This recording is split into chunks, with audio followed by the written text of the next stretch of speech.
সপ্তর্ষি ঘাট এখান থেকে অনেক দূরে। গঙ্গার রাতের গঙ্গা আপনাদের দেখাচ্ছি। একটা উৎসব মুখর পরিবেশ, প্রচুর মানুষ এসেছেন, অলরেডি ঢুকেছেন মেলায়। পুলিশ প্রশাসন থেকে তৎপরতা তুঙ্গে।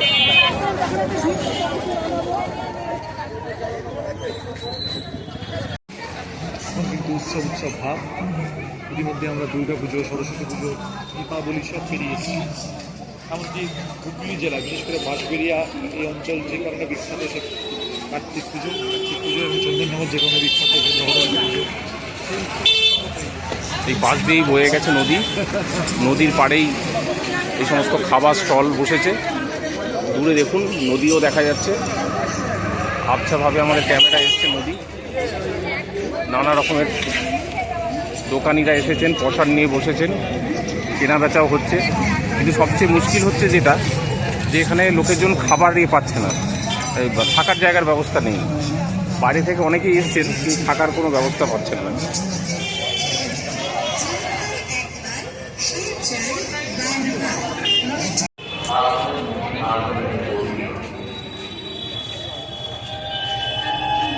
এখানে শ্রী শ্রী স্বামী অভয়ানন্দগিরি পরমহংস আশ্রম, এখানেও প্রচুর মানুষ দর্শন করতে আসছেন। চলুন আপনাদের ভেতরটা একটু ঘুরে দেখাই।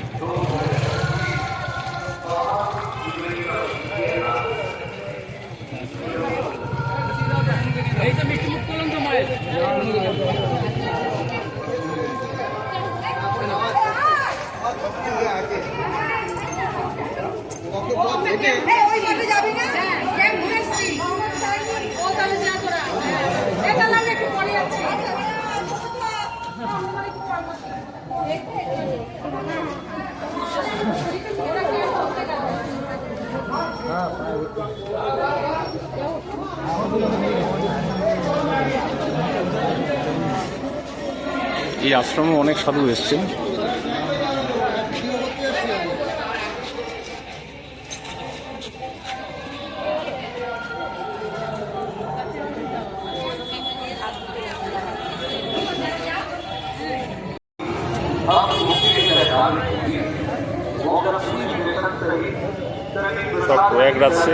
सब प्रयागराज से आए हुए हैं।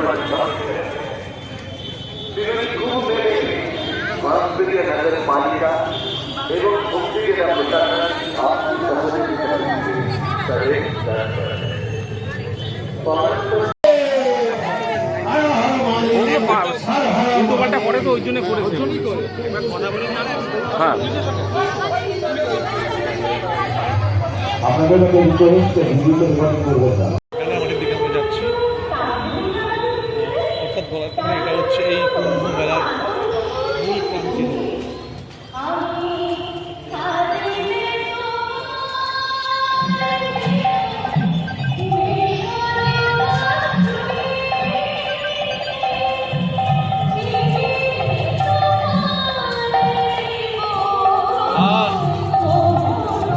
হ্যালো,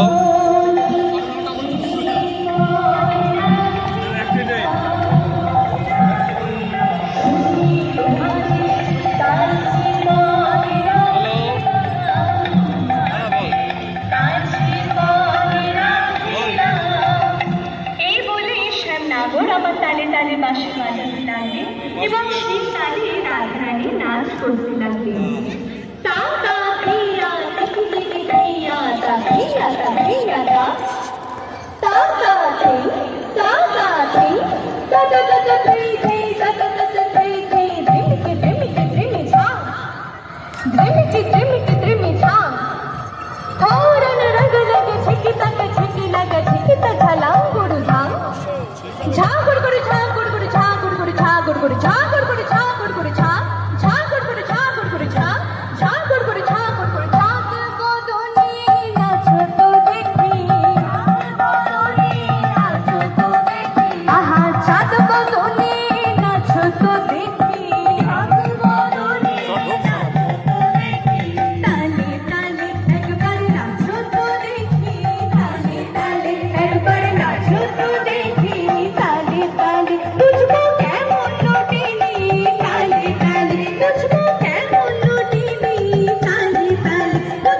এখানে সাধু ভান্ডারা হচ্ছে।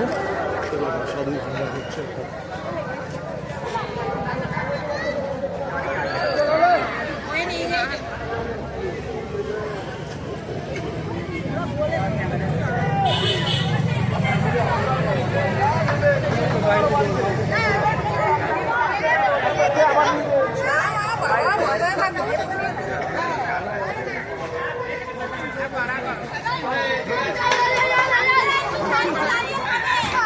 साइकिल साइकिल में ना बढ़े तो साइकिल दाঁড়িয়ে খাবে মাঝখানে দাঁড়িয়ে দিও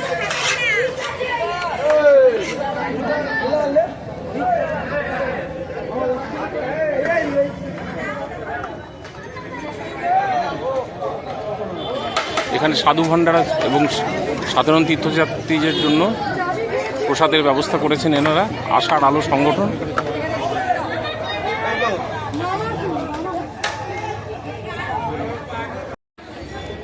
সপ্তর্ষি ঘাটের দিকে যাচ্ছি আমরা।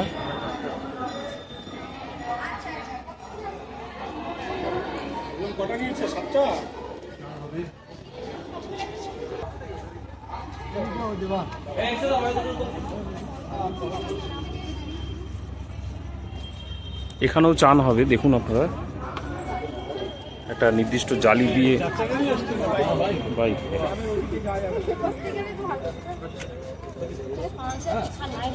আমি না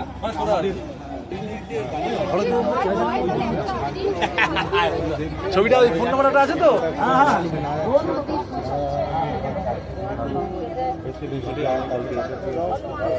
সপ্তর্ষি ঘাট, এখানেও কালকে স্নান হবে। নিরাপত্তা ব্যবস্থা ঠিক করে দেওয়া হয়েছে, তার কালকে স্নান হবে করে দেওয়া হয়েছে।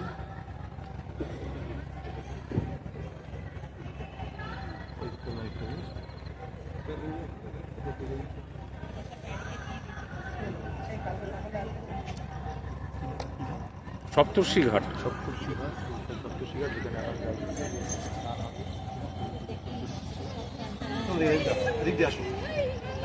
দাঁড়া, সেই ঘাট থেকে আরেকটি ঘাটের দিকে যাচ্ছি আমরা। রাস্তার অবস্থা খুব খারাপ, পুরো কাদা ভর্তি, খুব সন্তর্পণে পা ফেলে ফেলে যেতে হচ্ছে। এখানে জোয়ারে জল উঠে আসে, জোয়ারে জল উঠেও এসেছিল, এখন জোয়ারটা চলে যাওয়াতে জল নেমে গেছে। এখানে অনেকেই প্রদীপ জ্বালিয়েছিলেন, প্রচুর প্রদীপ।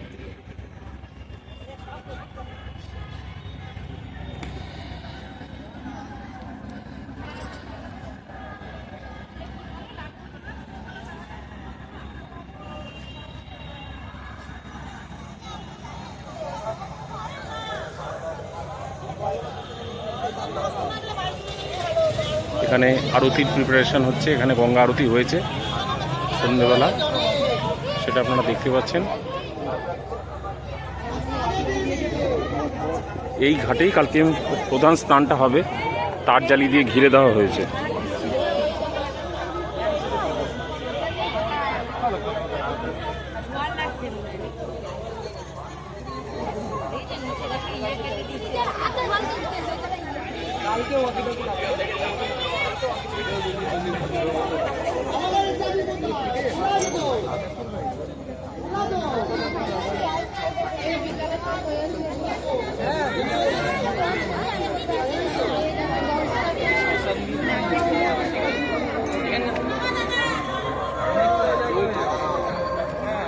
পর্যাপ্ত নিরাপত্তা ব্যবস্থা করা হয়েছে এখানে।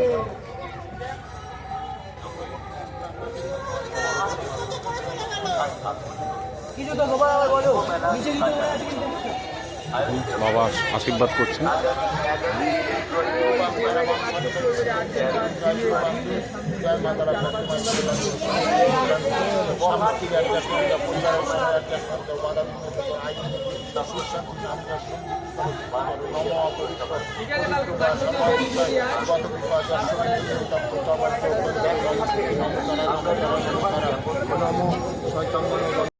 এবছর আমরা করলাম, এবছর তো প্রয়াগরাগে বেশিরভাগ মানুষ প্রয়াগরাগে চলে গেছেন, লোকজন হয়নি, কিন্তু এবছরে আমরা সোশ্যাল মিডিয়া এবং রেগুলার মিডিয়াতে যে টিম আছে তারা গেল 1 মাস ধরে পাবলিসিটি করছে এবং এবং আমি প্রচুর খবর দেখি, আমাকে রোজ ফরওয়ার্ড করছে।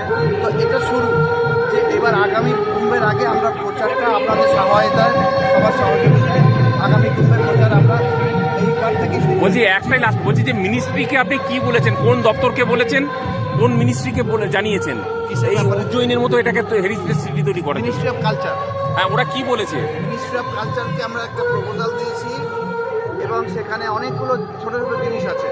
একটা হচ্ছে এটাকে সমস্ত মন্দিরগুলোর ঘাটগুলো সংস্কার করা, রাস্তাঘাটগুলো পরিষ্কার করা, এটা একটা প্রজেক্ট। একটা হলো যে এখানে বাংলা স্টাডিজের যেটা আমরা বলছি, এখানে একটা ইনস্টিটিউট এবং সংস্কৃত এবং ভারতীয় অন্যান্য ভাষা এবং সাহিত্যের উপর এটা দুটো কলেজ আছে এখানে, ইটাচোনা কলেজ আর একটা কলেজ আছে, নামটা মনে নেই। ওনারা রাজি হয়েছেন ওখানে নতুন করে ক্লাস শেখাবেন, সার্টিফিকেট প্রোগ্রাম, এমনকি কীর্তন, এই যে তবলা, এই শিখল, হরে কৃষ্ণদা রাজি হয়েছেন ওখানে শেখাবেন। হারিয়ে যাওয়া শিল্প, নানা রকমের নৃত্য সঙ্গীতের করার প্ল্যান আছে। তো এইরকম নানা রকমের প্ল্যান কালচার মিনিস্ট্রিকে আমরা প্রপোজাল, মানে এটাকে ধর্মনগরী করতে চাইছেন? ধর্মনগরী, হ্যাঁ, উজ্জয়িনীর মতো, উজ্জয়নের মতো। আর যেটা মানে অফিসিয়ালি এটাকে বলা হচ্ছে হেরিটেজ সিটি। ধর্ম বললে তো আবার রিলিজিয়াস হেন তেন চলে আসবে, আমরা এটাকে হেরিটেজ সিটি বলছি। কিন্তু আসলে এটা যেমন উজ্জয়ন সেরকম আমরা চাই হোক, আশা করি কোনো একদিন হয়ে উঠবে। আমরা মিনিস্ট্রি অফ কালচারকে এবং মাননীয় প্রধানমন্ত্রীকেও আমি পার্সোনালি অনুরোধ করে এসেছি, উনি নির্দেশ দিয়েছেন কালচার মিনিস্টারকে যে কাজটা এগোক, এইভাবেই চলছে আমরা।